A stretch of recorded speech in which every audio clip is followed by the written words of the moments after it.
이상민 행정안전부 장관 해임 건의안을 내일 제출할 예정입니다. 또다시 국민과 국회 뜻을 무시한다면 지체 없이 탄핵 소추안까지 추진해서 반드시 책임을 묻겠습니다. 여당이 셀프 사퇴에 운운하며 또다시 국정조사 합의를 파기한다면 국민이 용납치 않을 것임을 강력하게 경고합니다. 민주당이 이상민 행안부 장관 해임 건의안을 제출할 기세입니다. 이걸 하겠다는 말은 결국 법정 예산 처리 기간을 지키지 않겠다는 선포나 다름이 없습니다. 민주당이 하는 행태를 보면 공리, 갑질 흉자라, 이재명 방탄, 대선 불복 4개의 키워드로 모두 읽을 것 같습니다. 저는 그 국조 합의를 파기하는 거라고 생각합니다. 해임 건의를 밀어붙인다고 하면 국정투개위원들은 뭐 사퇴도 고려할 수 있다. 근데 윤핵관이나 대통령실의 정무 능력이라든가 이런 것들이 사실은 제가 보기에는 매우 저렴하기 때문에 주호영 원내대표가 더 힘들 거예요. 주호영 원내대표는 역대 여당 원내대표 중에 가장 사방에서 원성을 듣거나 압박을 당하는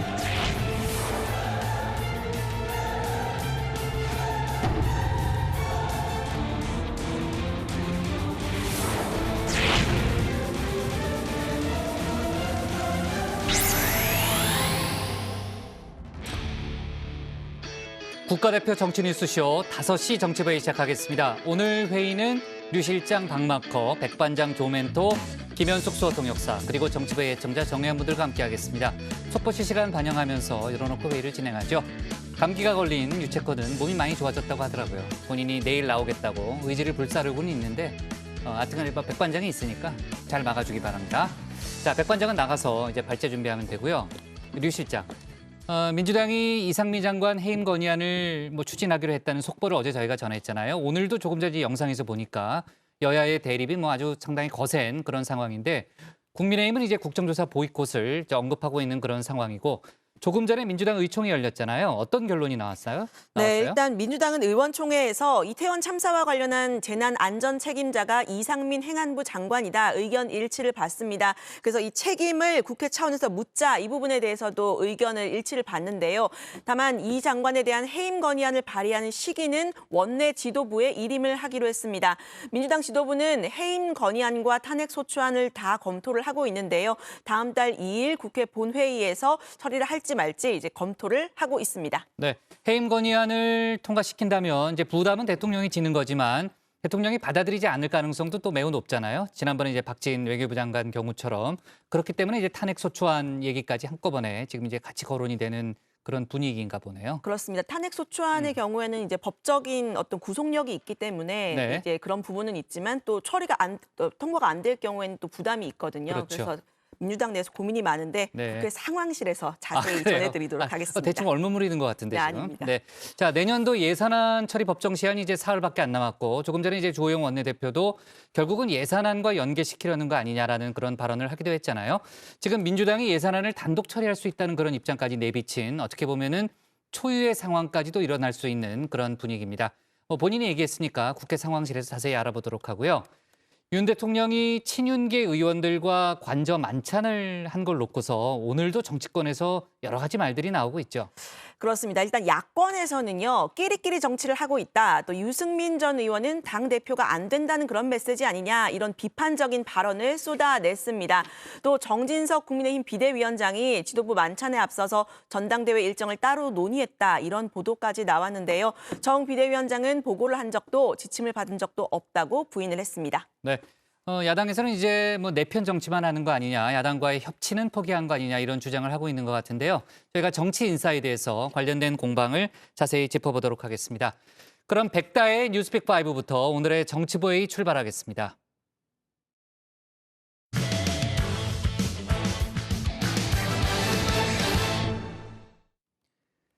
오늘이 이태원 참사 발생 정확히 한 달째 되는 날입니다. 희생자 유가족들 중 일부는 유가족 협의체를 구성하겠다고 밝혔는데요. 정부에게 유족의 의견을 전달하고 책임자들에게는 합당한 책임을 묻겠다고 말했습니다. 또 화물연대 총파업 엿새째를 맞은 오늘 윤석열 대통령이 시멘트 분야에 대한 운송 거부자에 대해서 업무 개시 명령을 발동했습니다. 노정 관계가 극한으로 치닫고 있는데요. 관련 소식을 백다혜 반장이 정리했습니다. 네, 5시 하면 다정회 정회원들의 뉴스 큐레이터 울체커를 대신하고 있는 소통반장 백반장입니다. 네, 오늘의 놓치지 말아야 할 뉴스들 정리해 전해드리는 뉴스픽 5 바로 시작하겠습니다. 네, 오늘 준비한 소식들 보겠습니다. 네, 이태원 참사 한 달, 업무 개시 명령 발동, 서훈 구속기로 북핵무력 5주년, 그리고 희망은 있다 이렇게 준비했습니다. 2022년 10월 29일 이태원 골목길에서 158명의 희생자들이 안타깝게 목숨을 잃은 참사가 발생한 지 한 달이 됐습니다. 참사 인근에는 여전히 희생자들을 추모하는 발길이 이어지고 있는데요. 남겨진 사람들의 상흔은 여전히 깊이 파인 가운데 수사를 둘러싼 잡음은 끊이질 않고 있습니다. 제대로 된 진상규명과 책임자 처벌까지는 갈 길이 아직도 멀어만 보입니다. 장례비 1,500만 원 달라고 했던 유족들 단 한 명도 없어요. 유족 단체에서 기자회견하고 나니까 그 다음에 나온 답변이 보상이에요. 저희가 언제 나라에다 돈 달라고 그랬습니까? 우리 애들 지금 심지어 마약 먹고 죽었다라는 얘기도 있어요. 이런 오명을 좀 벗어주고. 진짜 20명에서 30명의 경찰관만 있었어도 저희 아이들 안 죽었어요. 지금 특수본에서 수사를 하고 있지만 이게 수사입니까? 전 국민이 안 믿습니다. 예? 이태원 참사 희생자 중 일부인 65명의 유가족들은 어제 성명을 통해 협의체를 구성한다고 밝혔습니다. 그러면서 희생자들의 억울한 죽음에 대한 진상을 규명하고 책임자들의 합당한 책임을 묻고자 한다고 말했는데요. 참사 발생 한 달 만이자 유족들이 처음으로 언론에 나선 지 일주일 만입니다. 제가 원하는 것은 그날의 진실과 투명한 조사, 그리고 책임 있는 자들의 책임과 사퇴, 더 나아가서는 대통령의 공식적인 사과를 비롯해 더 이상 우리 아들, 딸들의 영정사진도 표도 없는 불쌍한 영혼으로 만들지 말아주시라는 것입니다. 우리 아이들도 이 나라 국민이고 누구 하나 소중하지 않는 이는 없습니다. 지켜주지 못해 미안하고 사랑한다고 큰 소리로 전하고 싶습니다. 사랑한다 아이들아. 사랑한다 우리 아들 너무너무. 네, 아직도 그날의 진상규명과 책임자 처벌은 요원한 가운데 참사의 진상규명을 위해 지난 1일 출범한 특수본의 수사가 계속해서 진행되고 있습니다. 수사 약 한 달째. 특수본은 주요 피의자에 대한 구속영장 신청에 대해서도 검토하겠다고 밝혔습니다. 법적 책임을 물을 첫 구속 피의자가 누가 될지 관심이 모이고 있는데요. 도주 우려보다는 현재 혐의를 부인 중인 피의자의 증거인멸을 우려해서 구속영장을 신청하게 될 걸로 보입니다. 앞서 이임재 전 용산경찰서장은 국회에 출석해 서울청에 기동대 지원을 요청했지만 거절당했다고 말했는데요. 하지만 특수본은 이 전 서장이 기동대 요청을 지시한 사실이 없다고 잠정 결론 내렸습니다. 또 헬로윈 관련 정보 보고서 삭제 의혹에 연루된 경찰관들도 혐의를 부인하고 있는데요. 특수본은 이들이 말을 맞출 가능성이 크다고 보고 신병 확보에 적극적으로 나설 것으로 관측되고 있습니다. 하지만 수사가 계속될수록 정작 윗선 수사에는 소극적이라는 비판을 받고 있죠. 유족들도 같은 목소리를 냈습니다. 저희 나라의 안전을 책임지고 있고 경찰을 총괄하고 있는 행안부 장관, 경찰총장이 그 자리에 있는데 그분들도 수사를 받아야죠. 그분들이 내가 마무리하고 모든 걸 다 진상규명하고 물러나겠다? 그건 아닙니다. 제대로 된 수사를 위해서는 대통령의 진심 어린 사과가 필요하다는 목소리도 나왔습니다. 저는 대통령의 사과라는 게 그 몇 번을 하더라도 진짜 말뿐의 사과가 아니라 국민의 안전을 총책임지고 관리하는 대한민국 대통령으로서 진심으로 사과를 하고 책임을 지겠다. 재발 방지를 위해 어떤 식으로 대책을 마련하겠다. 이런 말을 같이 하면서 하는 사과가 진정한 사과라고 생각을 하거든요. 그래야 윗선에서도 책임 회피만 하지 않고 수사에 정당하게 응할 거라고 저는 생각을 합니다. 한편 유가족들은 협의체 구성 배경에 대해 모든 희생자 유가족들이 언제든 합류할 수 있는 협의체를 만들어보려 함이라고 설명했는데요. 그러면서 참사 이후 유가족 간 서로 안부를 묻고 소통할 수 있도록 하는 정부의 조치가 없었다고 말했습니다. 이 때문에 고립된 채 슬픔과 고통을 이겨내야만 했고 서로 소통할 기회를 스스로 찾아야만 했다고 밝혔는데요. 정부의 대처에 대해 아쉬움을 토로하기도 했습니다. 제가 장례식장에서도 1대1 전담 공무원분들한테 요청을 했는데 본인들이 1차적으로 교육을 받을 때 유족 개인정보 발설하지 말라는 내용이 있어서 공유해줄 수 없다고 하셨어요. 그래서 저희 개인정보는 모두 공개를 하겠으니까 저희와 같은 유족분들 분명히 있을 거라고 꼭 찾아달라고 간곡히 부탁을 드렸는데 연락 주신다고 하시고 여태까지 연락이 없습니다. 가족을 황망하게 떠나보낸 슬픔, 유족들은 서로를 통해 위로받는다고 전했습니다. 유가족 여러분, 이 방송 보시면 한 분이라도 꼭 연락을 주시기 바랍니다. 지금 100분이 넘는 유가족분들이 각자의 방식으로 수소문해서 모여 있습니다. 매일같이 위로하고 위로받고 있고요. 말 못할 같은 슬픔을 가질 가족분들과 함께 하셨으면 합니다. 꼭 힘내시고 용기 내세요. 네, 두 번째 픽은 업무 개시 명령 발동입니다. 화물연대 총파업 엿새째인 오늘 윤석열 대통령은 국무회의를 주재해 시멘트 분야 운송 거부자에 대한 업무 개시 명령을 발동했습니다.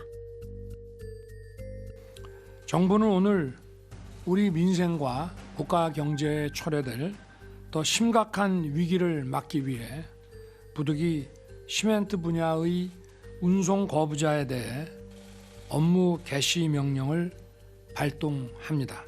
제 임기 중에 노사 법치주의를 확고하게 세울 것이며 불법과는 절대 타협하지 않을 것입니다. 불법행위 책임은 끝까지 엄정하게 물을 것입니다. 이 업무 개시 명령으로 시멘트 분야의 운송 사업자와 운수 종사자는 업무에 복귀해야만 하는데요. 2,500여 명이 그 대상입니다. 이를 따르지 않을 경우에는 운행 정지, 자격 정지와 같은 행정 처분을 받게 되는데요. 생계 수단인 면허를 박탈당할 수 있다는 겁니다. 이뿐만 아니라 3년 이하의 징역, 3천만 원 이하의 벌금이라는 형사처벌 등도 동시에 받게 되는데요. 하지만 정부는 처벌하기 위한 목적은 아니라고 강조했습니다. 건설 현장에서 공사 중단이 현실화되고 있고 주요 항만의 컨테이너 반출입이 20%대로 감소하는 등 피해가 하루하루 심각해지고 있습니다. 주요 산업별 피해 또한 점차 확산되어 국가 경제 전체가 심각한 위기에 처해 있습니다. 업무 개시 명령은 운수 종사자와 운송 사업자를 처벌하기 위한 목적이 아닙니다. 국가 물류망을 복원하고 국가 경제의 피해를 최소화하기 위한 불가피한 조치임을 다시 한번 말씀드리겠습니다. 한편 화물연대는 정부의 업무 개시 명령을 저지하기 위한 전방위 투쟁에 나선다고 밝혔습니다. 업무 개시 명령이 국제노동기준에 위배된다면서 국제노동기구인 ILO 사무총장 등에게 긴급 개입을 요청했다고 전했습니다. 명령 무효 가처분 신청 등 법적 대응도 고려하고 있는데요. 노동법률단체도 기본권을 침해한다며 발동 중단을 요구했습니다. 문제가 된 화물자동차 운수사업법 제14조는 2003년 화물연대 총파업 이후 정부가 파업을 막기 위해 도입한 조항인데요.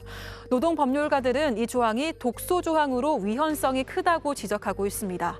다수의 문제 제기로 도입 이후에도 현재까지 실제로 발동되지 않았다는 건데요. 그러면서 헌법, 근로기준법, 국제노동기구 협약 등 법체계의 명확한 정신은 강제노역과 강제근로를 금지하고 있다고 말했습니다. 또 명령 요건의 정당한 사유, 국가 경제, 심각한 위기 등이 무엇을 의미하는지 추상적이어서 죄형 법정주의의 명확성 원칙에 위반된다고도 지적했는데요. 야당도 이러한 정부의 태도를 비판하고 나섰습니다. 이번 파업은 화물 노동자들의 목숨과 생계를 위한 생존권 투쟁입니다. 화물 노동자들은 하루에 6시간씩 일하고 70%가 졸음운전을 하고 있습니다. 도로 위의 안전을 보장하고 최소한의 삶을 살 자유를 위해서 투쟁에 나섰습니다. 그런데 업무 개시 명령을 내려서 면허를 취소하고 3천만 원의 벌금과 3년의 징역을 부과하겠다는 것은 화물 노동자들에게 그냥 죽으라는 소리입니다.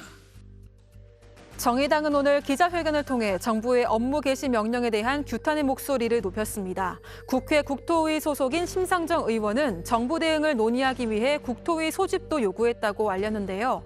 또한 정부가 노동자를 협박하는 데 악용하지 못하도록 업무 개시 명령을 폐지하거나 조건을 수정하는 법안을 발의하겠다고 밝히기도 했습니다.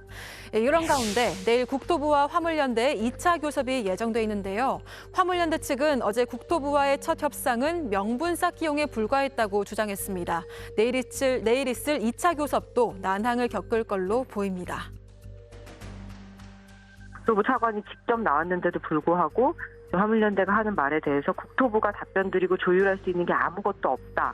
또 화물연대 입장을 장관과 대통령실에 보고해야 된다라는 말만 반복을 하면서 저희 입장에서는 정부가 먼저 요청한 교섭인데도 정부에서 아무런 권한도 없이 교섭에 나왔다는 게 사실은 좀 굉장히 황당한, 오늘 업무 개시 명령을 앞두고 정부에서 그냥 명분을 쌓기 위해서 좀 쇼를 한 게 아닌가. 네, 한편 서울 지하철을 운영하는 서울교통공사의 노사가 파업을 하루 앞둔 오늘 막판 협상에 나섰습니다. 서로가 구조조정안과 안전인력 확충을 놓고 협상을 벌이는 가운데 시작 10분 만에 정회하는 등 난항을 겪고 있는데요. 협상이 결렬될 경우 내일 오전부터 서울 지하철 1호선과 8호선 운영에 영향을 끼칠 걸로 보입니다. 관련 소식들은 회의 중 속보가 나오는 대로 전해드리도록 하겠습니다. 네, 세 번째 픽 보겠습니다. 네, 서훈 구속기로입니다. 서해 공무원 피격 사건을 수사 중인 검찰이 문재인 정부의 대북 안보라인의 최고 책임자 서훈 전 국가안보실장에 대한 구속영장을 청구했습니다. 검찰은 서 전 실장이 고 이대준 씨가 자진 월북하려 했다고 속단하고 국방부나 국정원에 관련 첩보를 삭제하도록 지시했다고 의심하고 있는데요. 지난주 이틀에 걸쳐 피의자 조사를 받은 서 전 실장은 관련 의혹에 대해서 강하게 부인한 걸로 알려졌습니다. 서해 공무원 피살 사건은 긴박하고 제한된 여건과 상황 속에서 당시 할 수 있는 최선을 다했습니다. 당시의 모든 상황을 투명하게 다 밝혔습니다. 근거 없이 월북으로 몰아간 적도 없고 그럴 이유도 실익도 없습니다. 자료 삭제 지시 없었습니다. 국민의 생명과 명예를 놓고 근거 없는 조작은 상상할 수도 없습니다. 이번 사건과 관련해 문재인 정부 청와대 고위 인사에게 구속영장이 청구된 건 처음인데요. 향후 문재인 전 대통령에 대한 수사로까지 이어질지 관심이 모이고 있습니다. 네, 네 번째 픽은 북핵무력 5주년입니다. 핵무력 완성선언 5주년을 맞은 북한이 오늘 국방력 강화 성과를 선전했습니다. 노동당 기관지 노동신문에는 조국은 강대하고 인민은 존엄 높다라는 제목의 글이 실렸는데요. 북한이 지난 18일 감행한 대륙간 탄도미사일 발사를 두고 우리 지혜와 기술로 안아오는 자력갱생의 창조물이라고 강조했습니다. 김정은 국무위원장에 대해서는 불세출의 영웅이라고 찬양했는데요. 북한이 핵무력 완성선언 5주년을 맞은 만큼 핵실험이나 ICBM 발사 가능성도 제기됐지만 아직까지 추가 도발은 없는 것으로 판단됩니다. 네, 마지막 픽 보겠습니다. 네, 희망은 있다입니다. 네, 어제 카타르 월드컵 H조 조별리그 2차전에서 우리나라가 가나를 상대로 아쉽게 패배했습니다. 경기 초반에는 한국이 분위기를 이끌어갔지만 아쉽게 골을 내주면서 전반전 흐름이 바뀌었는데요. 하지만 2대0으로 뒤처지는 상황에서 후반 12분 교체 투입된 이강인 선수가 투입된 지 1분 만에 그림 같은 어시스트를 선보이면서 조규성 선수가 헤딩골을 터뜨렸습니다. 네, 이어서 3분 뒤 조규성 선수는 또다시 헤딩골을 넣으며 순식간에 2대2 동점을 만들어냈는데요. 조규성 선수, 한국 선수로는 최초로 월드컵 한 경기에서 멀티골을 기록했습니다. 네, 하지만 아쉽게도 가나에 1점을 더 내주면서 경기가 끝났는데요. 네, 현재 1무 1패로 승점을 보태는 데는 실패했지만 아직 16강 진출에 희망은 있습니다. 앞으로 남은 3차전에서 반드시 포르투갈을 이기면 되는데요. 스포츠 팬이라면 누구나 아는 문장이죠. 끝날 때까지 끝난 게 아닙니다. 토요일에 열릴 포르투갈전에서도 우리 선수들 끝까지 희망을 잃지 않고 지금처럼 최선을 다해주시길 바랍니다. 멋진 태극전사들이 멋진 결과 만들어낼 거라고 믿으니까요. 다정해도 끝까지 열심히 응원하겠습니다. 대한민국 파이팅! 네, 화요일 뉴스픽은 여기까지입니다. 들어가서 원픽 정해보겠습니다. 뉴스픽 5였습니다. 네. 자, 앞서 일단 그 전에 몇 가지 이제 속보부터 좀 얘기를 하겠습니다. 오늘 그 서훈 국정원장, 서훈 국가안보실장에 대한 구속영장이 청구가 됐고요. 관련해서 민주당의 논평이 조금 전에 나왔는데 민주당은 전 정부를 흠집내려는 옹졸함의 소신이다 이렇게 얘기를 했고요. 다툼의 여지가 있는 사안인데 뭐 지금 구속을 먼저 시켜서 망신부터 주려는 심보다라는 그런 식의 논평을 냈습니다. 오래전부터 국민의힘은 이제 윗선 수사가 필요하다는 그런 얘기를 해왔고 또 문재인 전 대통령도 수사 대상이라는 그런 입장을 보여왔죠. 자, 민주당의 입장이 조금 전에 나왔고 또 화물연대 파업과 관련해서 오늘 윤석열 대통령이 국무회의에서 첫 업무 개시 명령을 내렸습니다. 모두 발언이 공개가 됐고 아까 저희가 또 발제 때 윤 대통령의 발언을 소개했는데 조금 전에 마무리 발언도 이제 공개가 됐습니다. 윤 대통령은 회의를 마치면서 명분 없는 요구를 계속하면 모든 방안을 강구하겠다면서 본인의 임기 중에 노사 법치주의를 확고하게 세울 것이고 불법과 타협하지 않겠다는 그런 입장을 보였다고 합니다. 하지만 지금 이제 그 화물연대 측에서 또 노조 측에서도 지금 삭발식을 오늘 이제 거행하고 있고 물러서지 않겠다는 그런 입장이기 때문에 노정 간의 대치 국면은 앞으로 더 뜨거워질 수 있는 그런 상황인 것 같고요. 류 실장, 지금 화물연대 파업을 놓고서 정치권에서도 서로 다른 목소리를 내고 있죠. 그렇습니다. 일단 민주당은 사상 첫 업무 개시 명령이 발동된 것에 대해서 과잉 대응이고 반헌법적이다 비판을 하고 있습니다. 반면 여당은 정부의 엄정 대응을 촉구하는 목소리가 잇따랐는데요. 국민의힘 주호영 원내대표는 원내대책회의에서 민노총이 불법, 탈법을 저질러도 처벌을 안 받는 시대는 지났다면서 정부가 적절하게 타협하고 넘어가는 악순환을 되풀이하지 않길 바란다고 했습니다. 또 정진석 비대위원장은 본인의 소셜미디어를 통해서 업무 개시 명령은 민생 위기, 경제 위기를 막기 위해 반드시 필요한 법치주의 행정력 발동이라고 말했습니다. 네, 반헌법적이라고 비판하고 있는 이 야당 인사들의 목소리를 살펴보면요. 이 민주당 박홍근 원내대표는 정부가 과잉 대응으로 사태를 치킨 게임으로 몰아가고 있다라고 말했습니다. 또 이 화물연대를 협상 가치조차 없는 폭력 집단으로 매도하고 있다고 지적을 했는데요. 오늘 긴급 기자회견을 열었던 정의당 이은주 원내대표 또한 이 업무 개시 명령이 오늘 국무회의에 상정된 건 그 마치 준비된 계획을 그대로 시행하는 군사작전이 연상될 정도라고 강하게 비판했습니다. 네, 내일 정부와 화물연대 2차 협상이 예정이 돼 있습니다만 아까 이제 얘기를 들어봤던 대로 그 협상이 뭐 쉽게 진행될 것 같은 그런 분위기는 아닙니다. 하지만 뭐 여러 가지 변수가 있는 거니까요. 저희가 관련된 속보를 좀 챙겨보도록 하고요. 자, 윤희근 경찰청장이 그 파업에 엄정 대응하겠다는 입장을 밝혔는데 경찰이 파업 현장을 압수수색했다면서요? 네, 그렇습니다. 부산경찰청은 오늘 화물연대 집회가 이뤄지고 있는 부산신항 화물연대 천막과 방송 차량 등을 압수수색했다고 밝혔습니다. 지난 26일 비노조원 화물 차량 2대에 쇠구슬로 추정되는 물체가 날아든 사건과 관련해서 화물연대가 개입한 물증을 확보하고자 함이었는데요. 경찰은 이번 압수수색에서 여유분의 쇠구슬과 함께 현장 인근에서 목격된 화물연대 소속 차량의 운행일지를 확보한 걸로 알려졌습니다. 경찰은 이 밖에도 화물 차량 송괴와 폭행 혐의 등으로 총 8건 12명의 피의자를 수사 중이라고 밝혔습니다. 네. 자, 아까 이제 월드컵 소식을 백 관장이 설명을 했는데 뭐 우리가 반드시 이겨야 된다는 건 알겠는데 경우의 수가 어떻게 되는 거예요?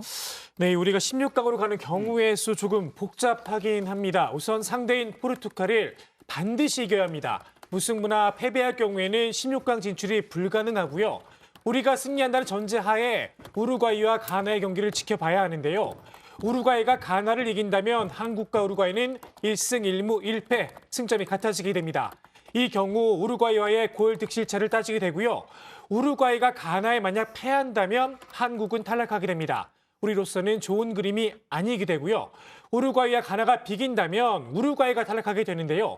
이때는 한국과 가나가 승점이 같아지기 때문에 가나와의 골 득실, 다득점, 승자승 기준으로 순위가 결정됩니다. 네. 자, 어쨌든 자력으로 저희가 결정할 수는 없지만 일단 이겨놓고 그다음에 또 운을 또 기대하는 그런 상황이 필요하네요. 네, 백 반장, 오늘의 원픽은 어떤 걸로 골랐습니까? 네, 오늘의 원픽입니다. 18년 만에 업무 개시 명령 발동, 화물연대 가처분 검토.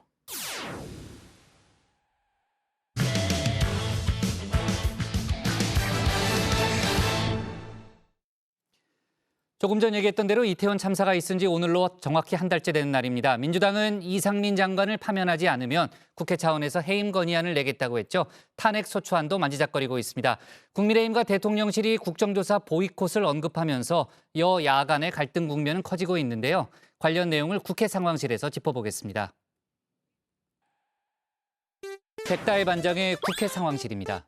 오늘 다정회의 대미를 장식할 코너 중픽포 해시태그. 오늘도 정치권에서 화제가 된 소식을 정치인 해시태그로 5시 하면 다정회, 정 의원들의 뉴스 큐레이터 울체커를 대신해서 월요일의 뉴스빅5 바로 시작하겠습니다. 네, 다정회에는 응답하라 다정회를 포함한 5개의 코너가 있습니다. 요 몇 주에 이 모든 코너를 경험해본 이 백다혜 반장의 최애 코너 제가 한번 물어봤는데요. 바로 국회 상황실이었다고 합니다. 저와 국장의 생각도 똑같죠? 다음은 백다혜 반장의 국회 상황실로 가겠습니다. 네, 국회 상황실 생각하다가 주빈인데. 네, 운영진들의 그러니까 과반 이상이 국회 상황실을 가장 좋아하는 셈인데요. 민주주의의 원칙 다수결에 따라서 다정회의 최애 코너는 역시 국회 상황실인 것으로 정리를 하도록 하겠습니다.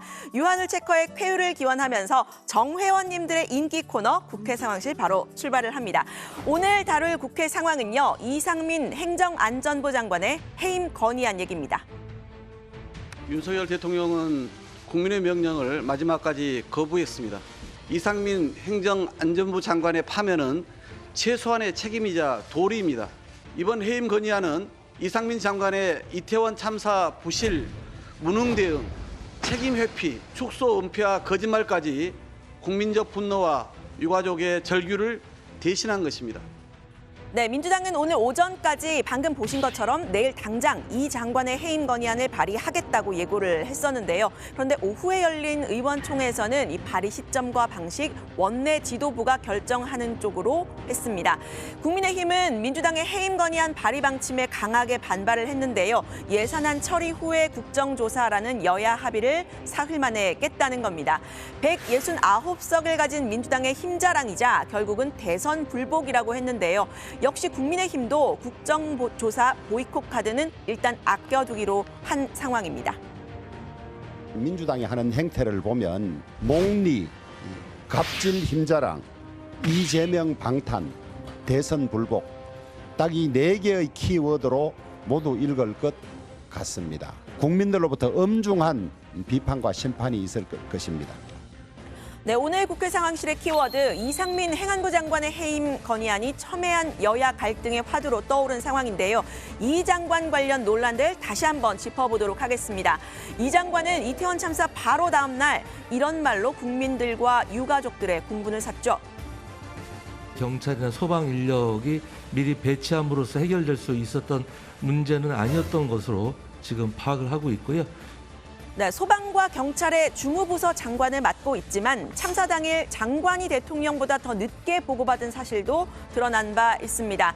이태원 참사 희생자들의 명단 공개 문제가 불거진 것도요. 행안부의 잘못된 대응이 한몫했다 이런 평가가 나오기도 했었죠. 참사 직후부터 행안부 실무자는 유가족 정보를 공유하고 관련 대처에 나섰지만 이 장관은 관련 사실을 몰랐습니다. 국회 현안보고 자리에서는 야당 의원을 향해서 윽박 지른다고 정보가 생기냐 이렇게 발끈하는 모습도 보였는데요. 유족에 대한 연락처나 이런 것들을 정부가 독점하고 있기 때문에 행안부에서는 유족 전체에 대한 자료를 가지고 있지는 않습니다. 국무위원이 하는 말을 왜 그대로 받아들이지 않으시고 자꾸 거짓말을 한다고 그렇게 생각하는지 모르겠습니다만 제가 아까 말씀드린 대로 행안부에서는 명단조차도 가지고 있지 않습니다. 연락처는 물론이고요. 네, 실제 명단은 행안부에 있었습니다. 이렇게 야권은 물론이고 여권 일각에서도 정치적, 도의적 책임을 지고 물러나야 한다 이런 여론이 높아졌는데요. 하지만 이 장관은 법적 책임에 대해서는 한 발 빼는 듯한 자세로 자리를 지켰습니다.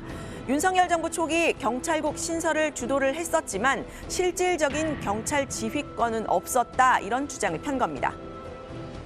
경찰 내부의 보고라도 받을 수 있는 지휘기칙이 필요했는데 결국 만든 게 반쪽짜리 경찰국. 치안과도 아무 상관도 없고 보고 체계하고도 아무런 상관없이 필요성을 주장한 것이 마치 그 권한을 제가 지금 갖고 있는 듯이 말씀을 하시고 네, 국정조사에서도 이 장관의 그간 행적들 계속 언급이 될 수밖에 없을 것 같은데요. 이 장관이 버티기에 나선 이 믿는 구석 다름 아닌 고등학교, 대학교 선배인 윤석열 대통령인 듯합니다.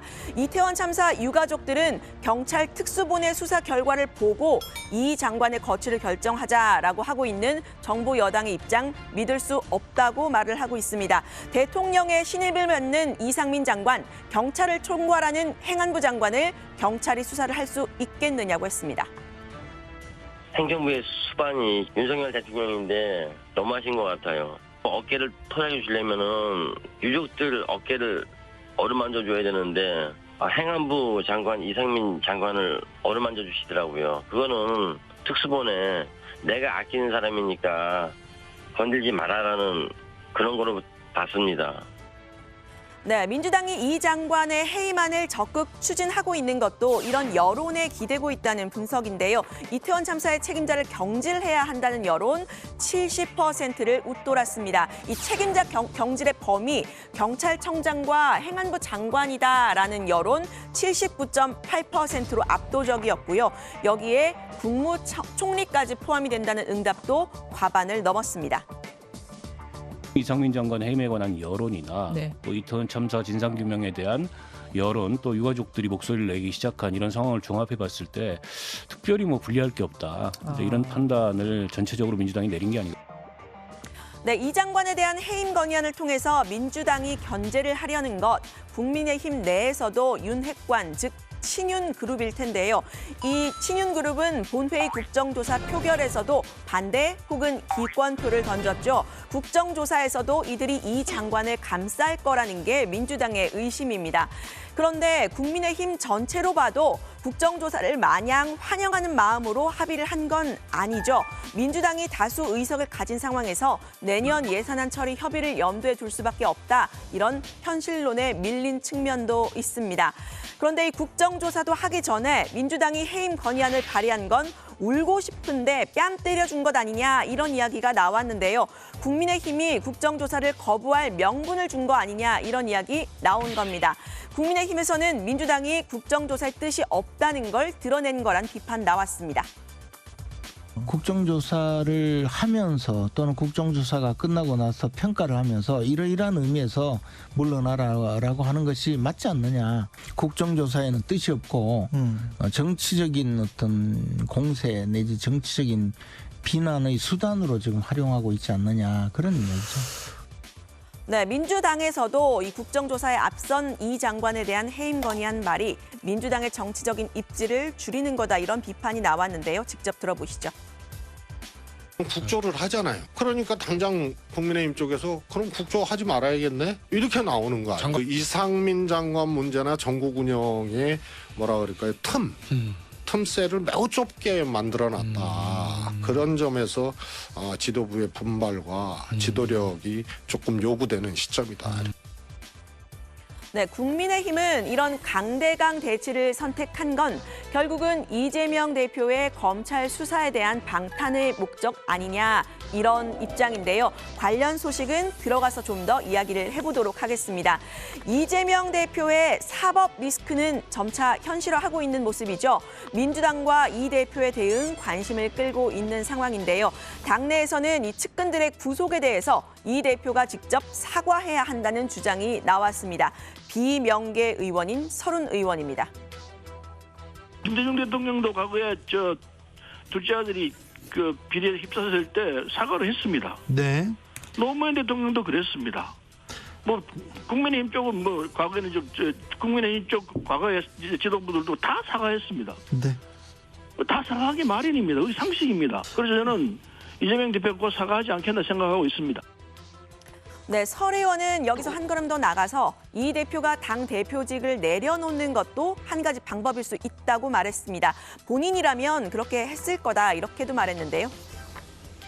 적어도 나 개인 나 이재명은 나 이 상황에서 결백하다라고 선언을 하고 나는 떳떳하기 때문에 내가 혼자 싸워서 돌아오겠다. 이렇게 선언하고 당대표를 내놓는 것도 한 방법일 수 있어요. 그건 선택은 이재명 대표가 할 문제죠. 네, 이런 상황에서 이 문재인 전 대통령이 이 대표를 비판하는 트위터 글에 좋아요를 누른 점이 좀 논란이 됐습니다. 해당 트윗은 이 대표를 사이코패스에 빗대면서 막말은 잘하는데 일반적인 소통이 안 되는 스타일이다. 이런 말이 쓰여 있죠. 문 전 대통령은 지난 6월에도 이 대표를 비판하는 또 다른 트윗에 좋아요를 눌러서 논란이 된 바가 있는데요. 이 대표의 지지자들은 한 번은 실수지만 두 번은 고의 아니냐 이런 성토하는 글을 커뮤니티에 올렸습니다. 문 전 대통령 측은 앞서 6월에 실수로 눌렀다. 문 전 대통령은 어떤 게시물에도 직접 좋아요를 누르지 않는다. 이렇게 해명을 했었습니다. 반면 민주당 내 친명계에서는요. 이 대표의 사법 리스크를 적극적으로 감싸는 분위기죠. 측근 정진상 실장, 김용 부원장의 압수수색 영장 혹은 공소장에서 드러난 이 검찰의 수사 경과를 보면 이 대표가 직접 관여된 내용은 없다는 겁니다. 이제 진술만 있다는 얘긴데요. 김남국 의원은 측근들과 정치적 공동체라는 걸 명시했을 뿐인데 이 정치적 공동체라고 하는 법률적 용어 자체가 없다고 했습니다. 정치 공동체라는 말만 있을 뿐이지 법률적으로 봤을 때에는 공모관계를 아직 전혀 이런 부분에 대한 사실관계가 나오지 않았다. 정진상 실장, 김용 부원장 측근이긴 하지만 결국에는 이제 보좌진 역에 그치는 부분이 있기 때문에 이걸 가지고 엮는다라고 하는 것은 좀 무리이지 않을까. 네, 검찰의 이 대표에 대한 소환도 임박했다는 얘기가 나오고 있습니다. 연내 혹은 1월이 될 거다 이런 예측까지 나오고 있는 상황인데요. 김 의원은 임시국회 일정을 고려하면 연내 강제 수사는 쉽지 않을 것이라면서 소환 통보가 오게 되면 당 차원에서 논의를 해서 대응할 것이라고 했습니다. 민주당 당대표로서 혼자서 개인적으로 임의로 결정할 수 있는 사안은 아니라고 보이고 아마 당 지도부와 논의를 거쳐서 적절하게 대응할 것으로 생각이 듭니다. 네, 민주당은 이상민 장관에 대한 해임 건의안 언제 발의할지 혹은 탄핵 소추안을 발의할지 여부를 원내 지도부가 결정할 수 있도록 위임을 했는데요. 국민의힘도 일단 국정조사 보이콧 카드 밀어두는 모습이라는 말씀 아까 드렸습니다. 다만 여야의 이런 강한 대치 공방이 이렇게 앞서면서 이태원 참사 한 달에 대한 윤석열 대통령의 대국민 담화는 오늘 없었습니다. 오늘 발제는 이렇게 정리합니다. 민주당 이상민 장관 해임 건의안에 국민의힘 국정조사 보이콧 맞불, 예산안 공방까지 여야 줄다리기. 네. 자, 이태원 참사 한 달을 맞은 오늘 윤석열 대통령의 메시지가 추가로 나올 수도 있으니까 혹시 나오게 되면 저희가 속보로 좀 전하는 걸로 하고요. 민주당이 오늘 오후에 이제 의총을 열었고 조금 전에 이제 속보로 반영했듯이 이상민 장관 해임 건의안 관련해서는 지도부에 일단 처리를 일임하기로 했다는 거죠.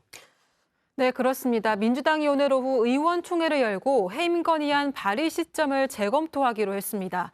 민주당은 당초 내일 당장 국회 차원에서 이 장관에 대한 해임 건의안을 발의하고 다음 달 2일에 본회의에서 처리한다는 방침이었는데요.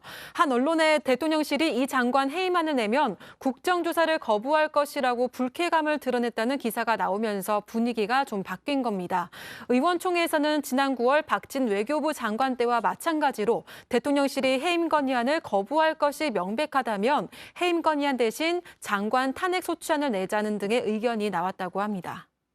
네, 국민의힘 역시 국정조사도 하기 전에 민주당이 이 장관 해임 건의안을 발의하면 국정조사를 보이콧할 수 있다 이런 반발이 나왔었는데 민주당이 오전까지 해임 건의안 발의 및 처리 방침을 밝히면서 주호영 원내대표는 오후에 3선 이상 중진 의원들과 긴급 회동을 가졌습니다. 다만 이 자리에서는 이미 여야가 합의한 국정조사를 보이콧하긴 어렵다 이런 기류였던 것으로 알려지고요. 민주당도 해임 건의안 발의를 당장 내일 하진 않겠다라고 이야기를 하면서 주호영 원내대표 역시 관련 내용 좀 지켜보겠다는 입장을 내놨습니다. 이 자리에는 그런데 이 국정조사에 원래부터 부정적이었던 이른바 윤핵관 의원들 장제원, 권성동 의원 등은 불참을 했는데요. 권성동 의원은 페이스북에 민주당의 이 장관 해임 건의안은 이 대표 수사에 대한 관심을 다른 곳으로 돌리려는 과잉 액션이자 기행으로 범행을 덮어보려는 옥죄 정치라고 썼습니다. 네. 자, 조금 전 오늘 이제 민주당은 의총을 열었고 국민의힘은 이제 중진 의원들 간에 이제 긴급 회동이 있었다고 얘기를 했는데 국민의힘 의원들 간의 만남에서 좀 다른 의견을 낸 사람도 있었다는 거죠. 네, 그렇습니다. 권은희 의원인데요. 오늘 추 원내대표가 소집한 회동 자리에 참석한 권 의원은 이상민 장관에 대해서 정부조직법 위반으로 탄핵소추 대상이다라고 했습니다. 앞서 권 의원은 이 장관이 경찰과 소방에 대한 실무를 잘 모른다. 국민 안전을 위해 하루빨리 거취를 정리해야 한다 이렇게 주장해 왔는데요. 오늘 회동에서 국정조사에 대한 여야 합의를 지켜야 한다는 입장도 밝혔습니다. 경찰 출신은 권 의원은 이 장관이 주도한 경찰국 신설 때부터 강한 반대 입장을 보이면서 당내 윤리위에도 회부가 된 바 있습니다. 네, 그나저나 이제 여야 대치 국면이 길어지면서 예산안 처리가 속도를 못 내고 있잖아요. 지금 이제 예산안 처리 법정 시한이 사흘밖에 안 남았죠? 네, 그렇습니다. 다음 달 이제 2일이 법정 처리 시한인데 이 사흘 남겨둔 상태에서 국토위와 정무위 등 예산 소위 곳곳에서 파행이 일어나고 있습니다. 국회 다수당을 차지하고 있는 민주당의 이재명 대표는 내년 예산안 처리 민주당 단독으로 수정한 안을 처리할 수도 있다고 시사한 상태죠. 민주당은 이 용산 대통령실 이전과 관련한 이 용산공원 관련 예산이나 윤 대통령의 공약이었던 분양주택 예산을 삭감했습니다. 대신에 이 공공주택 예산 등 민주당 정부에서 추진했던 예산을 늘려야 한다는 주장입니다. 경제 상황이 점점 어려워지면 어려운 서민들의 삶이 점점 더 나빠집니다. 이런 면에서 서민 예산들을 철저하게 잘 챙겨가면 좋겠다는 말씀을 드리고 우리 의원님들께서도 예산 심의에서 그런 노력을 각별히 경주하고 있다고 믿습니다. 국민의힘에서는 예산안 심사에서 민주당이 다수당의 횡포를 부리고 있다고 주장하고 있는데요. 이상민 장관의 해임 건의안을 만지작거리고 있는 것도 결국은 예산안 심사의 법정 기한을 지키지 않겠다는 선포나 다름없다고 했습니다. 윤석열 정부의 첫 예산안을 막아서면서 발목 잡기를 하고 있다는 건데요. 예산안도 국정조사도 강대강 대치를 이어가는 건 결국은 이재명 대표의 사법 리스크를 방어하기 위한 것 아니냐고 주장했습니다. 국정조사로 인한 실효적인 결과를 내기가 어렵다고 자체적인 판단이 있었던 것 같고 또 하나는 지금 가장 이 본질은 결국 이재명 대표의 사법 리스크 문제를 그 문제에 대해서 계속적인 방어적 행태의 모습이 아닌가. 네, 아까 이제 민주당이 장관 탄핵 해임 건의안 말고 이제 탄핵 소추안을 추진할 수 있다는 이제 두 가지 입장을 다 보였잖아요. 몰라서 묻는 건 아닌데 두 가지가 어떻게 차이가 나죠? 네, 이 부분을 제가 아까부터 좀 말씀을 드리고 싶었는데 해임 건의안과 탄핵 소추안 모두 국회에서 제적 인원 3분의 1의 발의를 하고 과반 의원이 찬성을 하면 처리가 된다는 건 똑같습니다. 그러니까 과반 의석을 갖고 있는 민주당이 단독 처리가 이제 갈등한 상황인데요. 다만 해임 건의안은 대통령에게 그야말로 건의하는 거기 때문에 강제력이 없습니다. 박진 외교부 장관 때도 윤 대통령이 거부를 한 바 있고요. 반면 국무위원회 탄핵 소추안은 국회에서 만약 통과가 되면 헌법재판소의 탄핵 심판이 있을 때까지 장관 직무가 정지되면서 사실상 파면의 효과를 가져올 수가 있습니다. 그만큼 법적인 구속력이 강한 건데 그래서 윤 대통령이 해임 건의안을 거부할 가능성이 크다 이런 이야기를 하면서 일부 이제 김용민 의원 같은 경우에는 탄핵 소추안을 바로 발의하자 이런 주장을 의원총회에서 폈다고 합니다.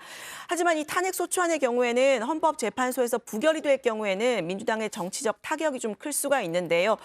정의당 같은 경우에도 이 장관의 사퇴를 함께 주장을 하고 있지만 해임 건의안 그리고 또 탄핵 소추안에 대해서 좀 부담스럽다 이런 부정적인 의견을 피력했습니다. 네.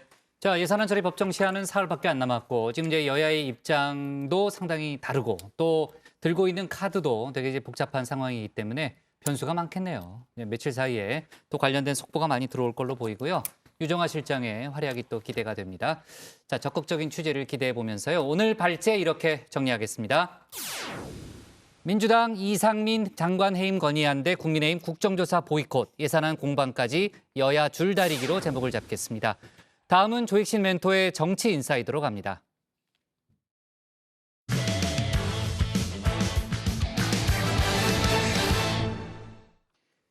윤석열 대통령이 최근 국민의힘 지도부를 관저로 초청해 만찬 자리를 가졌었죠. 그런데 윤 대통령의 초대를 먼저 받은 여권 인사들이 있었습니다. 이른바 윤핵관 4인방이죠.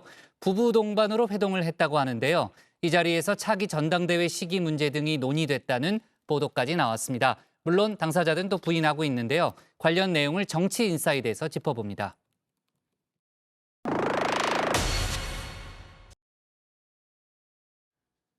윤석열 대통령의 이른바 관저 정치, 여권의 핵심 이슈로 부상을 했습니다. 지난 25일 당 지도부와 만찬을 가졌었죠. 그런데 첫 손님이 아니었다고 합니다. 이틀 전인 23일 윤핵관 4인방과 부부 동반 모임을 먼저 연 겁니다. 권성동, 장제원 두 분 사이가 생각보다 더 사이가 안 좋아요. 대통령께서 처음에 본인 캠프를 구성을 했을 때 핵심 멤버들 4명이잖아요. 그렇죠. 그러니까 이제 전당대회 하고 내가 이제 앞으로 공천도 해야 되는데 너희들끼리 싸우면 어떡하냐. 화해, 술 한잔 먹고 화해 이러지 않았을까? 관련 보도에 따르면 화해만을 위한 자리는 아니었다고 하죠. 차기 전당대회 논의도 함께 이뤄졌다고 하는데요. 여기서 정의된 내용, 지도부 만찬 전 정진석 비대위원장에게 전달이 됐다고 합니다. 3월 초에 전대를 열기로 말입니다. 국민의힘 지도부는 사실이 아니다, 일단 선을 그었는데요. 그 25일 날 관저에서 만찬을 할 때 저희가 기다리고 있는 동안에 정진석 비대위원장이 용산에서 같이 오셨어요. 대통령과? 비서실장과 같이 대통령이 오셨어요.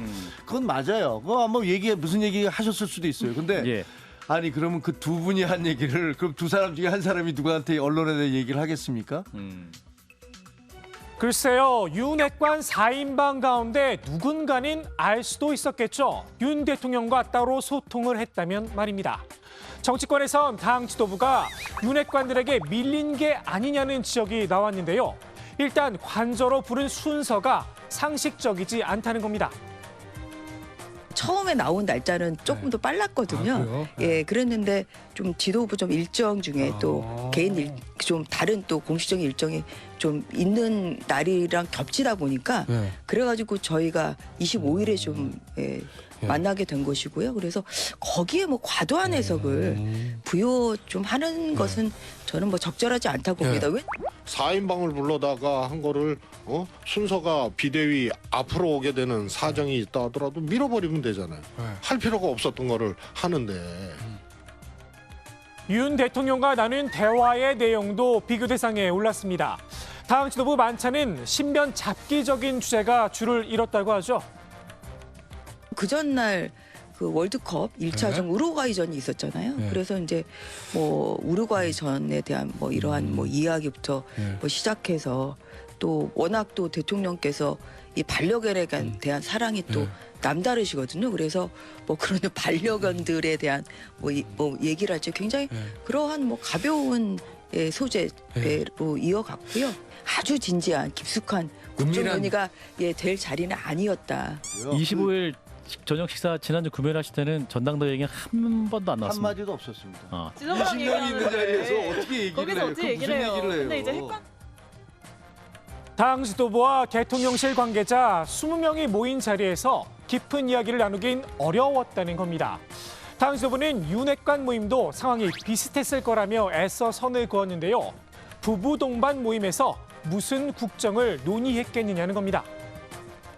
이렇게 윤핵관이라는 분은 네 분을 부인을 동반해서 그럼 뭐 당연히 대통령도 이제 뭐 여사가 동반을 해서 거기서 그럼 거기서 앉아서 우리 저 전당대회 언제 치릅시다 이런 얘기 하겠습니까? 아니 부인들은 따로 시간을 가질 수도 있죠. 김건희 여사가 있는데. 김건희 여사가 특유의 내조에 나섰는지도 모를 일입니다. 더욱이 윤핵관들과의 회동 내용, 이미 누군가의 입을 통해 구체적으로 흘러나온 상태죠. 아무리 아니다, 부인을 해도 당 지도부가 흑살이 껍데기 신세가 됐다는 지적, 피하긴 어려워 보입니다. 당내 정치는 윤핵관들 불러서 하고 당 지도부들은 불러가지고 그냥 뭐 밥 먹으면서 한담이나 하고 야당 뒷담 하나 하고 이러고 온 거 아닙니까? 그럼 우리는 뭐 흑살이 껍데기냐? 아니, 그렇게 생각 안 하는데. 이런 생각밖에 더 되겠어요? 그 사람들이 뇌가 없는 거예요. 그렇게 생각 안 한다면. 되게 기분 좋아지네. 자존심도 없고. 일부에선 윤핵관 모임이 부부 동반으로 이뤄졌다는 점에 주목하기도 했는데요. 근데 한남동 공장 공간 들어가자마자 윤핵관 그것도 부부동반도 의미가 달라요. 이거 부부동반하고는. 부부동반은 좀 사적인 느낌. 이건 패밀리라는 얘기예요. 패밀리라는 얘기거든요. 그거 해놓고 공식 지도부 만찬한 거는 아무 뭐 없죠. 임팩트가. 관심도 없을걸요 아마. 그래서일까요? 여야가 합의한 이태원 참사 국정조사 윤핵관 4인방은 본회의에서 기권을 하거나 반대표를 던졌죠. 관저만천을 한 바로 다음 날이었는데요.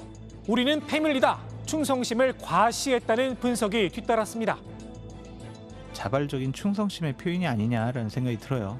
우리가 대통령을 보호하고 있습니다. 대통령님, 이거 국정조사 하면요. 결국에는 대통령님, 정부가 잘못했다라는 결론밖에 나올 수 없어요. 그거에 대해서 우리는 도저히 받아들일 수가 없다. 우리는 국민 편보다 대통령님 편, 대통령님 화이팅! 그런데 말입니다. 뒤늦게 알려진 윤핵관과 관저 만찬. 윤 대통령 입장에선 알려져서 썩 좋을 일은 아니죠. 당장 전대시계를 논의했다는 보도가 이어지며 당무에 관여하지 않겠다던 이 말. 대통령으로서 늘 제가 말씀을 드렸지만 당무에 대해서 어떤 언급을 하는 것이 적절하지 않고 공연물이었느냐 비판의 목소리가 나오고 있습니다. 여기에 윤핵관사에도 계급이 명확해졌죠. 이렇게 네 분만 픽을 했단 말이에요. 그러면 이른바 이준석 대표가 얘기했던 윤핵관 호소인들이나 나머지 윤핵관들은 뭐가 되겠습니까? 부름을 받지 못한 친윤계 의원들 내심 섭섭할 수도 있을 듯합니다. 물론 대놓고 이야기하진 못하겠지만 말입니다. 의원님은 빠지셨는데 안 섭섭하세요?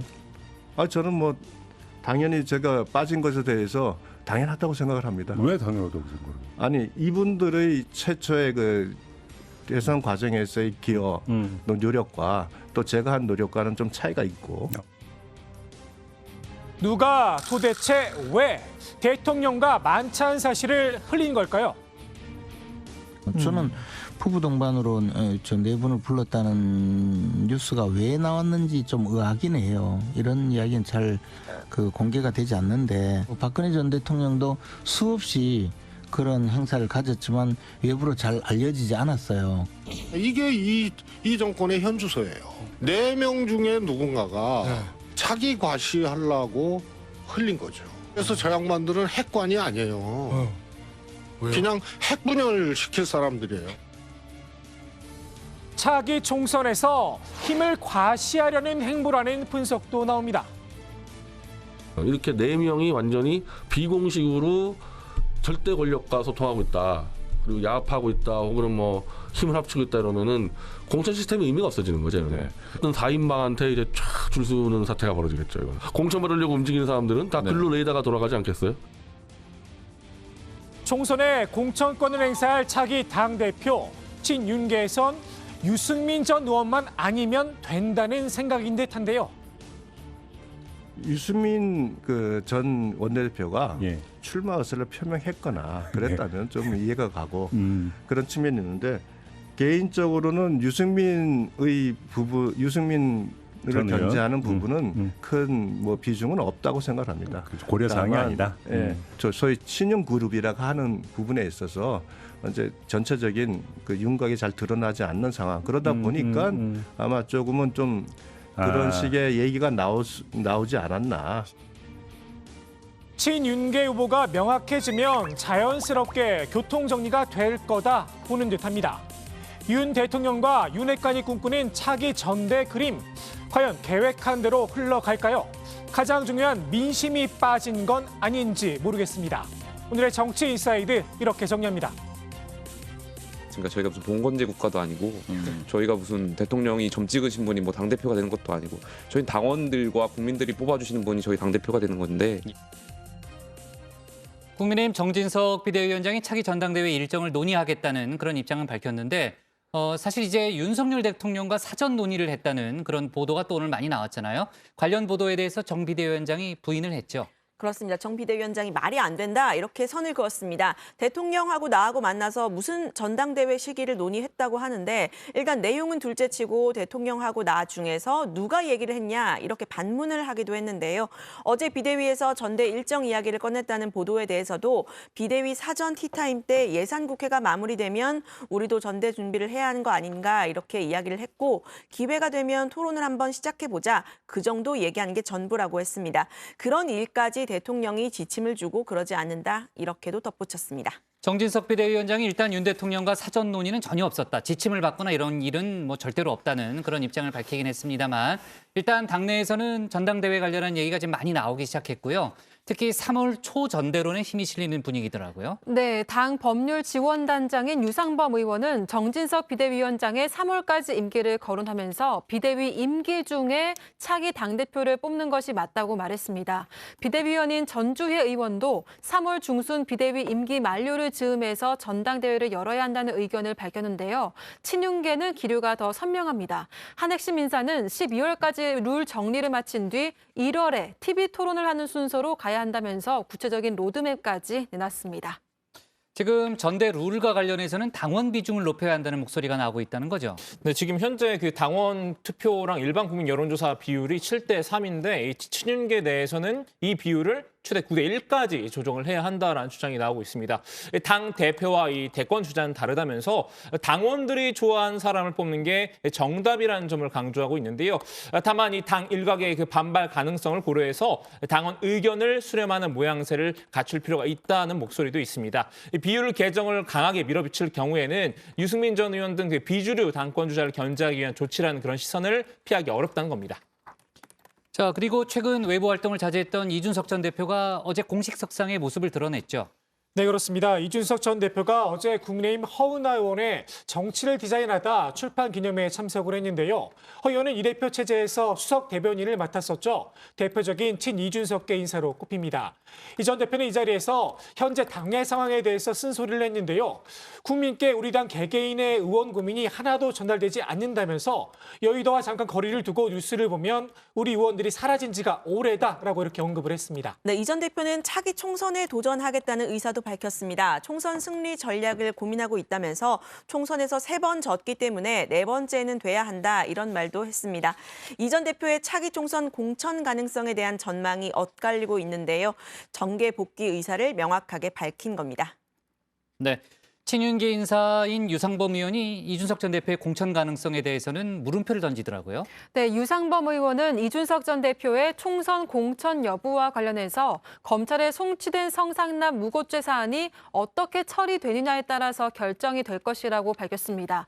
만일 기소가 된다면 이 전 대표가 그동안 국민들에게 했던 부분이 다 거짓말이라고 인식된다고 지적하면서 만약 1심에서 유죄가 난다면 설령 이 전 대표에게 공천을 준다고 해도 과연 국민들이 받아들일 수 있을지 의문이라고 말했는데요. 1심 유죄는 물론이고 기소만 돼도 공천이 어렵다는 겁니다. 네. 자, 오늘의 정치 인사이드 이렇게 정리하겠습니다. 윤 대통령식 관저 정치, 전대 일정, 윤핵관과 뚝딱, 물음표로 제목을 잡겠습니다. 다음은 박준우 마커의 주민입니다.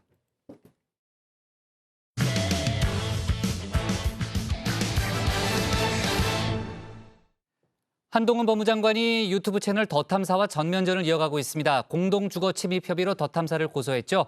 경찰은 한 장관과 가족에 대한 신변 보호 조치를 취했는데 스마트워치를 지급할 가능성도 있다고 합니다.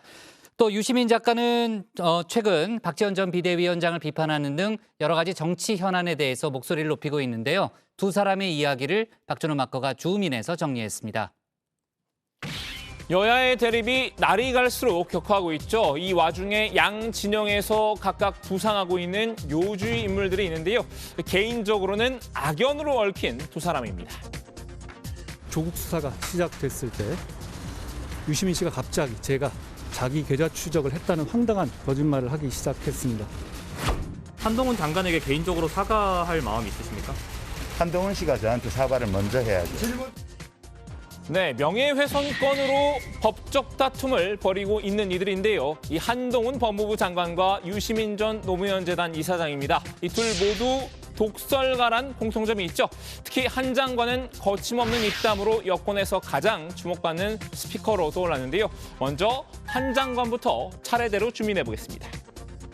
청담동 술자리 거짓 선동이라든가 피해자 명단의 무단 공개, 그리고 법무부 장관 차량의 불법 미행, 그리고 법무부 장관 자택의 주거 침입, 이런 것들은 주류 정치인들이 직접 나서서 하기 어려운 불법들이죠. 청담동 심야 술자리 의혹을 제기했던 유튜브 채널 더 탐사. 지난 27일 한 장관의 자택을 직접 찾았죠. 명목상 취재라고는 했지만 실제로는 압수수색이 컨셉이었는데요. 이렇게 일요일 날 그 경찰 수사관들이 갑자기 기습적으로 압수수색을 했던 그 기자들의 마음이 어떤 건지를 한번 한동훈 장관도 좀 공감을 좀 해보라고 하는 차원에서 저희가 한번 취재를 한번 좀 해볼까 하는데. 더 탐사는 한 장관 집 앞에서 수차례 벨을 눌렀는데요. 안에서 응답이 없자 도록도 건드렸습니다. 이 과정에서 한 장관이 사는 아파트와 동호수가 그대로 노출됐는데요. 한 장관님 계십니까? 한동훈 장관님 계세요? 한 장관님 계십니까? 네, 더 탐사에서 취재하고 나왔습니다. 한동훈 장관님. 없는 거예요? 지금 보내서 집에 안 나가서. 한동훈 장관님.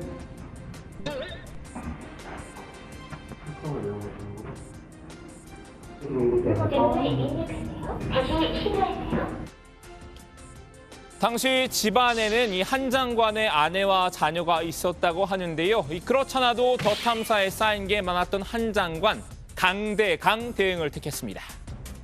눈에는 눈, 이에는 이, 폭주에는 폭주 아니겠습니까? 분노를 여지없이 표출하면서 더 탐사를 힐난했는데요.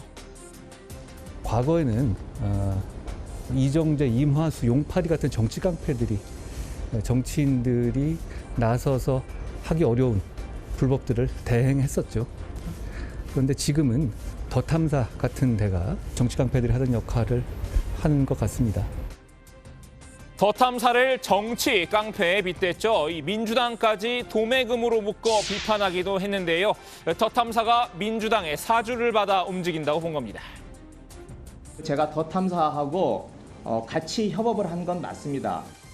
민주당과 더 탐사는 과거에 정치인과 정치 깡패처럼 협업하고 그것이 거짓으로 드러나도 사과를 안 하고 있고요. 검사 출신인 한 장관, 뭐든 법으로 풀어야만 직성이 풀리나 봅니다. 이 더 탐사를 공동주거 침입과 보복범죄 혐의로 고소를 했는데요. 더 탐사의 행위는 취재란 이름으로 자행된 불법이었던 겁니다. 취재라는 이름만 부르면 모든 불법이 허용되는 건가요? 이걸 그대로 두면 우리 국민 누구라도 언제든지 똑같이 이렇게 당할 수 있다는 무법천지가 되는 건데요.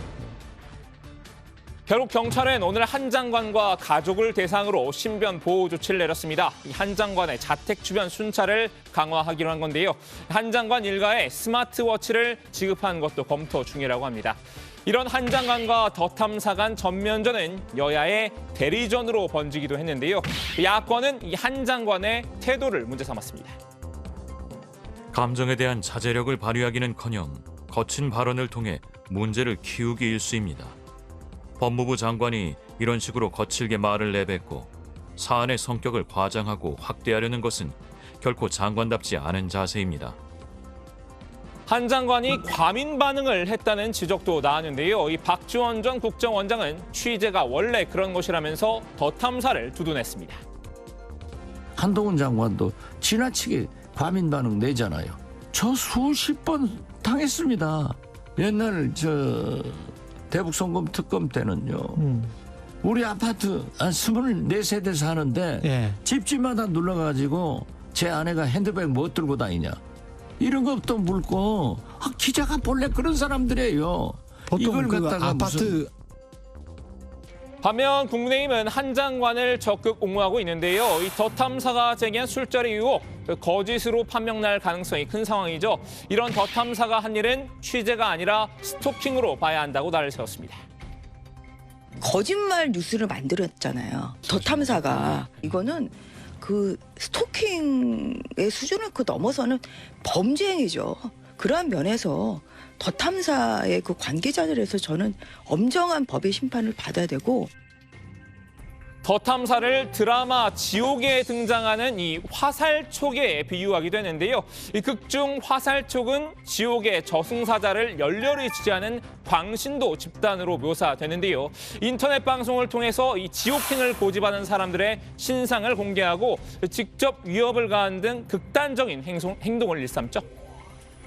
자, 이쯤에 경찰이 해야 되는 일이 뭐겠습니까? 주명은 이 죄인의 죄가 뭔지를 밝혀서 어떤 누구도 지나가는 개미 한 마리까지도 신의 두 눈을 피할 수가 없다라는 사실을 알려야죠. 김용태 전 최고위원은 이 선동을 벌인다는 점에서 더 탐사가 화살촉과 비슷하다고 꼬집었습니다. 인터넷 방송을 기반으로 한 이 화살촉들이 막 선동해가지고 이런 인민 재판을 해서 사람의 목숨을 뺏는 그러한 것들이 있었는데 좀 극단적으로 예를 비교하면 더 탐사가 지금 그러한 역할을 지금 하는 거 아닌가? 화살촉, 화살촉, 화살촉. 민주당 내부에서도 회의적인 목소리가 나왔는데요. 더 탐사가 선을 넘었다고 인정했습니다. 사실 이쯤 되면 이제 언론이라는 단어를 붙이기가 굉장히 민망해진 수준이라고 볼 수 있겠습니다. 뭐 목적을 다 떠나서 이거는 취재행위라고 볼 수가 없죠. 선을 넘었다, 금도를 넘었다라고 생각합니다. 한 장관이 이렇게 목소리를 키우자 야권에서도 대항마가 필요했나 봅니다. 유시민 전 노무현 재단 이사장 다시 빅마우스로 복귀할 채비 중인데요. 저는 제가 부끄러워해야 될 잘못이 있고 한동훈 씨도 본인이 부끄러워해야 될 잘못이 있어요. 최근 언론 인터뷰에서 윤석열 정부를 맹비난한 것을 시작으로 슬슬 몸을 푸는 분위기입니다. 그러니까 저는 모든 문제가 대통령에게서 비롯된 것이 아닌가. 저는 아예 일을 안 한다고 봐요. 아예 대통령실 전체가 별 일을 안 하고 있다. 그냥 정적을 숙청하고 그 야당을 괴롭히고 이런 일만 하고 있는 거라고 봐요. 노무현 재단 유튜브 채널인 이 알릴레오 북스에서 그 민주당 이재명 대표와 티키타카를 선보이기도 했는데요. 근데 그게 제가 참 현실적으로 좀 황당무계한 상황을 제가 지금 당면하고 있는데요. 지금 법사위를 넘기가 모든 법은 법사위를 넘어야 되는데 법사위를 넘는 게 거의 불가능한 상태예요. 법사위원장을 뭐하러 줘요? 국회가 정상 안 되면 정부가 힘들지 뭐 야당이 힘든 게 뭐 있다고 그걸 줘. 어제는 본격적으로 민주당 엑스맨 색출 작업을 벌였습니다. 이 이태원 참사 희생자 명단을 유족 동의 없이 공개해서 논란이 된 매체인 민들레에 글을 올렸죠.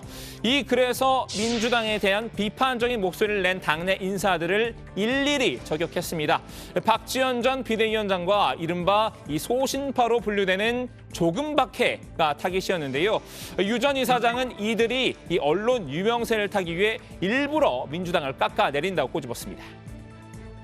그런 의미의 마이크 파워를 키우는 게 내 목표라고 하자 나는 그 목표를 손쉽게 이루는 방법을 안다. 문재인과 이재명과 민주당에 해가 될 말을 하는 것이다. 말만 하면 된다. 나머지는 언론이 알아서 다 해준다. 언론의 보도 행태도 문제 삼았는데요. 이들이 근거가 없는 말을 해도 언론이 이제 쓴소리와 소신, 용기 같은 멋진 말로 포장해준다고 반발했습니다. 특히 당대표 경선에서 이재명 대표와 맞붙은 박용진 의원에게는 자성을 촉구했습니다. 쓴소리 전문 소신파로 대선 후보 경선과 당대표 선거에 나가서 참혹한 수준의 득표를 했다. 시끄럽게 한다고 해서 마이크 파워가 생기는 게 아님을 이젠 알 때가 되었지 않았는가. 반면 박용진 의원은 이 유 전 이사장 말대로 해서 과연 당이 잘 됐는지부터 돌아보라고 발끈했는데요. 그분의 관점과 표현에 대해서 이제 뭐 관심을 끄는 지가 꽤 됐기 때문에 그렇긴 한데 아마 조국 사태와 그 이후에 있었던 여러 가지 포인트마다 저하고 그분하고 의견이 다 달랐을 거예요. 그리고 그분이 주장한 대로 사태가 흘러왔을 거예요, 지금까지. 그래서 당이 잘 됐나 생각해 볼 필요가 있고요. 본인도 이 쓴소리가 좋아서 하는 건 아니라고 했죠. 당을 사랑하는 마음에서 충언을 한 것이라고 반박했는데요. 제3자인 시대전환 조정훈 의원은 이 박 의원의 손을 들어줬습니다. 만약에 노무현 전 대통령이 살아계셨으면 유시민 전 장관의 이런 발언을 두고 뭐라고 하셨을까? 저는 절대로 칭찬하진 않으셨을 거라 생각합니다. 항상 한 목소리를 내서 집단주의로 상대방과 싸워야 된다라고 말하는 것이 과연 다양성을 존중하는 진보의 미래가 맞는지. 자, 오늘은 독설로 이목을 끌고 있는 이 양진영의 헤비 스피커 2명을 살펴봤습니다. 이 두 사람의 강경 발언은 앞으로 계속될 것으로 보이는데요. 오늘 주민 한마디는 이렇게 정리하겠습니다. 독설 한동훈, 더 탐사와 전면전, 재등판한 유시민, 조금밖에 직격. 네. 자, 김건희 여사와 관련된 오늘 몇 가지 소식 좀 짚어보고요. 그다음에 이제 발제와 관련된 얘기로 넘어가겠습니다. 민주당 검찰 탄압 대책위원회가 오늘 기자회견을 열었는데 지금 이제 야당 관련 수사가 굉장히 빠르게 진행되는 데 비해서 김건희 여사의 도이치모터스 주가 조작 의혹 수사는 그야말로 감감무소식이다라고 주장을 했고요. 한 건의 압수수색도 진행이 되지 않았다. 공명정대하게 수사를 하라는 그런 주문을 오늘 기자회견에서 했습니다. 자, 그리고 민주당 장경태 의원이 최근 이제 그 해외 순방 중에 이제 김 여사 관련된 여러 가지 의혹을 제기해서 사실 고발까지 당했잖아요. 이제 빈곤 포르노라는 표현도 쓰고 또 조명을 사용했다 이런 의혹을 제기했었는데 캄보디아로 사람을 보냈다고 했다가 또 본인의 발언을 일부 수정하는 그런 일도 있었습니다. 이후에 이제 사진 속 소년이 국내에 와서 치료를 받기로 한 사실이 추가로 알려졌잖아요. 어제 저희가 속보로 전했던 내용인데 장경태 의원이 오늘 언론 인터뷰에서 또 새로운 주장을 들고 나왔습니다. 그 아이가 그 소년이 원래 국내 치료가 예정됐던 건데 김건희 여사가 숟가락을 얹었다 이렇게 주장을 했고 본인이 이제 그 부분을 지금 파악하고 있다라는 그런 얘기를 했습니다. 장경태 의원이 계속해서 이 이슈를 또 파고들고 있네요. 네, 아무튼 정치권에서 또 많은 공격도 받고 있는 그런 상황입니다. 자, 발제에서 이제 한동훈 법무장관 관련한 얘기를 했고 지금 스마트워치를 지급할 수도 있다 이런 얘기까지 나오는데 고소된 더 탐사 소속 기자가 오늘 휴대전화를 경찰에 제출했다는 거죠. 네, 한동훈 장관 측은 지난달 28일 더 탐사 소속 기자 A씨가 한 장관 퇴근길을 자동차로 미행하고 자택 인근을 배회하면서 한 장관과 수행원들에게 불안감을 조성했다며 고소장을 제출했습니다. 서울수서경찰서는 A씨의 압수수색 영장을 발부받았지만 A씨의 불응으로 자택 압수수색을 하지 못했었죠. 하지만 경찰청 국가수사본부가 계속 불응할 경우 단계별로 여러 수사기법을 동원할 것이라면서 수사 의지를 보이자 결국 휴대전화를 제출한 것으로 보입니다. 자, 유시민 전 이사장이 박지원 전 비대위원장 시끄러운 정치인이다 이렇게 또 비판을 했잖아요. 상당히 또 폄하하는 그런 발언도 많이 있었는데 공교롭게 박 전 비대위원장이 오늘 민주당에 대전환을 촉구한다는 글을 올렸네요. 그렇습니다. 박 전 비대위원장이 최근에 이제 현안에 대해서 좀 이야기를 많이 하고 있는데요. 오늘 페이스북에는 민주당의 대전환을 촉구한다라는 제목의 글을 올렸습니다. 이재명 대표는 취임사에서 상대의 실패에 기대는 무기력한 반사이익 정치를 더 이상 하지 않겠다고 약속을 했었다면서 이 대표가 취임사의 약속대로 김의겸 대변인을 즉시 사퇴시켜 야 한다고 촉구했습니다. 네, 박 전 비대위원장은 김의겸 의원의 청담동 술자리 의혹과 이 장경태 최고위원의 조명 의혹을 언급을 하면서 이 확인되지 않은 무분별한 내용으로 국민을 피로하게 한 일을 이제 그만하면 좋겠다고 주장했는데요. 민생을 챙기는 민주당의 변화에 지도부로서 더 앞장서 달라고 목소리를 높였습니다.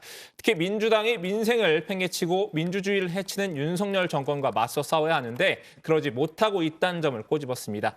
민주당이 방탄에 빠져 민생을 외면하고 강성 팬덤에 매달려 국민적 신뢰를 잃고 있다고 개탄했습니다. 유시민 전 이사장이 본인을 비판한 데 대해서는 특별히 입장을 내놓은 건 없나요?